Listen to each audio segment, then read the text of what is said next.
In this video, I am going to show you how to create a quilt label. All right, so I'm going to go to Photo Quilt Blocks. If you want more than one of them, you can do, a fat quarter. I'm just going to do an individual one for now. And I'm going to choose the polypoplin. And I'm going to say, I want a 10 by 10 and personalize it. Okay, now, if you want to put a photo on here, you can. If you want to add an image of yourself, let's pretend that this is me, or maybe you want them on your quilt label. All right, so you can put this here. Now let's say you want to shrink this down, so I can grab this little corner here and I can left click and hold and I can make it bigger, smaller. Or you can use these buttons here to make it smaller and bigger and smaller. Now, the only thing is you cannot add more than one photo to this at a time. You can only put on one photo. All right, so if I wanted to do this, and then I could put words over here. So I could add text, and I could say, this quilt was, boy, you're seeing my typing skills, was made for Callie and Cameron for their wedding. All right, now you see that it's gone off the page. Will it let us enter in between here? Yes, it will. So if you want to, you can enter and just type this all in one section. All right, and then you can adjust this how you want it, like that. And then if I want to, I can change the font. I can change the color, which I'm not thrilled with all these colors here, but I guess they're pretty basic. All right, then if I want to add a love mom forever, I can do that.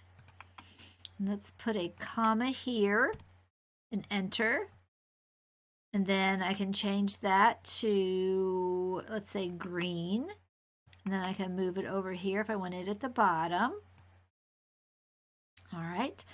All right, so that's one way that I can add that to the cart, approve it that I know that it's gonna print exactly like I've seen it. And that is how your quilt label will print.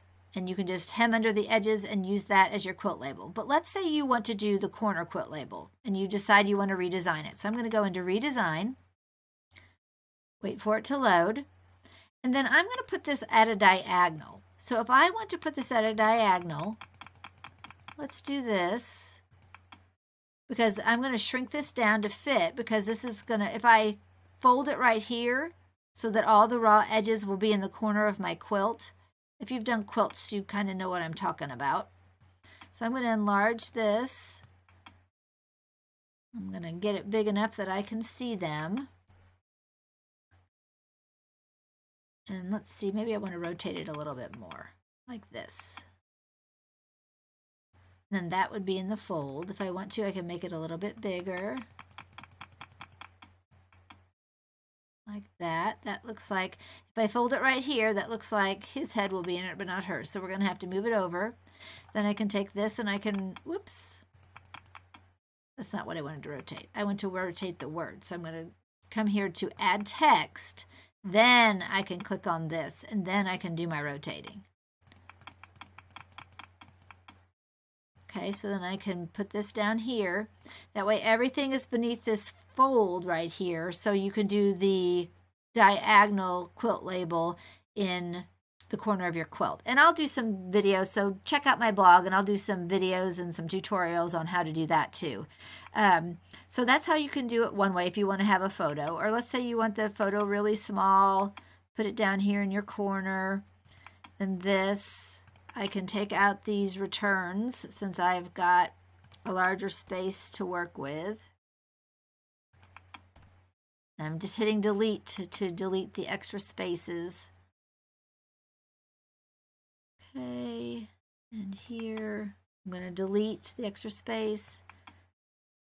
And that's not quite rotated right, so I'm going to rotate it And if you can't get it rotated how you want, you can come here to this little rotate and you can get it exactly the angle that you want by holding onto that handle. I just left click hold and I'm rotating it.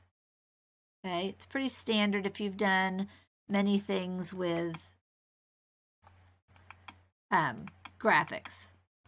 But if you haven't, that's okay. All right. So then I'll go back to add images so that it will let me do this one correctly. It's not releasing that photo. All right, there it went. And then I can do this one, go back to add text, rotate this. Okay, so then you can add all your words here that you want.